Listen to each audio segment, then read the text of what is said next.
అండి welcome back to my channel. ఈ frock మెజర్మెంట్స్తో ఈ క్లాత్ని మనం trendy frock cutting and stitching చూద్దాము. ఇది బొందల కోసం అండి. ఈ చిన్న పీస్, పింక్ పీస్, ఈ వైట్ పెరల్స్ వచ్చేసి చాక్లెట్ బౌ పెట్టేసుకొని ఫ్రాక్కి ట్రెండ్ చేసేందుకు. తర్వాత క్లాత్ని ఇలా పడుచుకొని అన్ఈవెన్గా ఉన్న పీసెస్ని అంతా మొత్తం ఇలా కట్ చేసేసుకోండి. తర్వాత ఈ క్లాత్ని హాఫ్ చేసేసుకోండి. హాఫ్ చేసేసుకున్న తర్వాత ఇలా మెజర్మెంట్ పెట్టేసుకొని మొత్తము మార్క్ చేసుకొని ఇలా కట్ చేసేసుకోండి. కట్ చేసుకున్న తర్వాత దీన్ని ఇలా మడతలు పెట్టుకొని ఇలా కుచ్చు పెట్టేసుకొని కుట్టుకోవాలన్నమాట. ఫ్రంట్ పార్ట్ అండ్ బ్యాక్ పార్ట్ని. దీన్ని బొందల కోసము ఆ పింక్ క్లాత్. తర్వాత ఇలా కుచ్చులు పెట్టుకొని మొత్తం ఇలా కుట్టు వేసేసుకోండి అండి. Front part and back part రెండు కూడా. తర్వాత ఇవి బొందల కోసం పైన మొత్తం ఇలా కుట్టు వేసేసుకున్న తర్వాత ఇలా వచ్చేస్తుంది పింక్ది.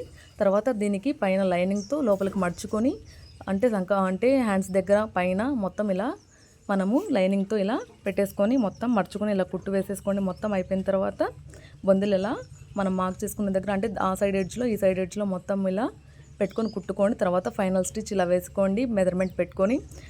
ఫైనల్గా ఫ్రాక్ ఇలా వచ్చేసిందండి. వీడియో నచ్చితే లైక్ చేయండి, షేర్ చేయండి, కామెంట్ చేయండి.